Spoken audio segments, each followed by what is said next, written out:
है सीधी साधी जाति धरा पर फिर भी गाली देते हो। ब्राह्मण अपना ही खाता है फिर भी तुम ईर्ष्या करते हो। आओ समाज में देखो तुम ब्राह्मण एक साथ में चलता है। अपने समस्त सुंदर गुण से सेवा समाज की करता है। जो ब्रह्म को पूरा समझा है वह ही ब्राह्मण कहलाता है। अंतर मन को पवित्र रखिए ब्राह्मण यही बतलाता है। विद्वता प्रकृति से पाता है विद्वता की भीख नहीं चाहिए। इसलिए ईर्ष्या छोड़ो तुम सब लोग साथ मिलकर रहिए। क्या प्रभु श्री रामचंद्र जी की यह उक्ति तुम्हें है याद नहीं। ब्राह्मण विरोध करके सज्जन हो जाओगे बर्बाद यही।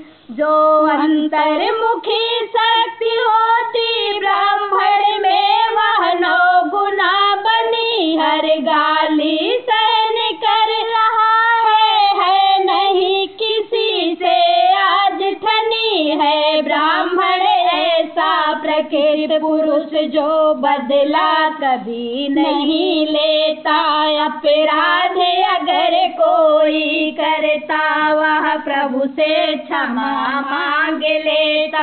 इस धरती माँ के आंचल का देवता ब्राह्मण कहलाता है। जो है ऋषियों की सच्चाई अरविंद वही बतलाता है। मेरी मत मानो तुम जाओ इस भारत के इतिहासों में अध्ययन करो समझो बूझो मत नष्ट करो बकवासों में। थे ऋषि वशिष्ठ इस धरा पे ही सारा संसार जानता है। एक ब्रह्मदंड से नष्ट किए जो भी अपराध मानता है। फिर परशुराम से ब्राह्मण को है कौन समझता ना प्यारे। सेवा भावना बहुत उनकी पर न्याय सदा उनके न्यारे। ब्राह्मण का यदि अपमान हुआ तो हर समाज पर संशय है। सर्वदा साथ मिलकर चलना मेरे कहने का आशय है। श्री रामचंद्र ने परशुराम से प्रेम सहित बतलाया था। मेरा एक गुण धनुष ही है पर 9 गुण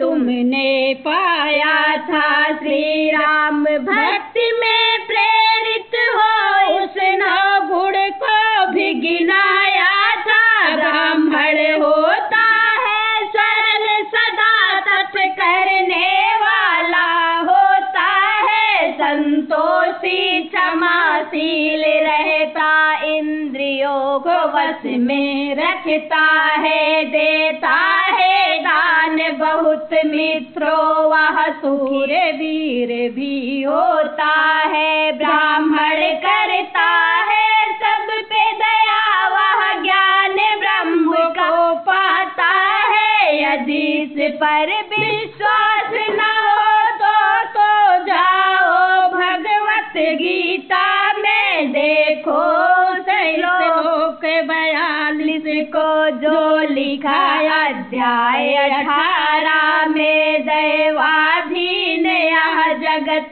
सभी मंत्रों के अधीन देवता है। वे मंत्र ब्राह्मण के अधीन इसलिए ब्राह्मण देवता है। वैदिक ब्राह्मण है वृक्ष सदा तीनों संध्या इसकी जड़ है। वेद चार उसकी शाखा अच्छे विचार सब पत्ता है, होती है जहाँ ब्राह्मण पूजा देवता वहीं पर रहते हैं। हर तीर्थ ब्राह्मणों से ही तो खुद को पवित्र भी करते हैं। देवालय सदा शून्य होता, ब्राह्मण न जहाँ सम्मानित है। शमशान सरीखे घर बनता, ब्राह्मण यहाँ अपमानित है। श्री कृष्ण हमेशा कहते हैं, यदि वेद रहित भी ब्राह्मण है तब भी वह सदा पूज्य होता। ब्राह्मण हर मन दर्पण है, आशीष ब्राह्मणों का पाकर मैं धरती धारण करता हूँ। नारायण हो करके भी मैं आशीष में लक्ष्मी पाता हूँ। ब्राह्मण के ही आशीषों से हम युद्ध में विजयी होते हैं। ब्राह्मण के ही आशीषों से मेरे नाम अमर भी होते हैं। आठों सिद्धियां नौ गुणों को श्री हनुमान जी पाए थे, पर बचे हुए सुंदर नवगुण से ब्राह्मण देव नहाए थे। इसलिए निवेदन करता हूँ, ब्राह्मण दुर्गुण हर लेते हैं। है सीधी साधी जाति धरा पर फिर भी क्यों गाली देते हैं। मैं दोष न कभी लगाता हूँ, पर कलयुग का प्रभाव भी है। होता सुधार यदि हम सबका, संस्कारों का प्रभाव भी है। देता हूँ धन्यवाद अब मैं हर श्रोता और दर्शक जन को। सम्मान ब्राह्मणों का होगा तो शांति मिलेगी जीवन को। सम्मान ब्राह्मणों का होगा तो शांति मिलेगी जीवन को।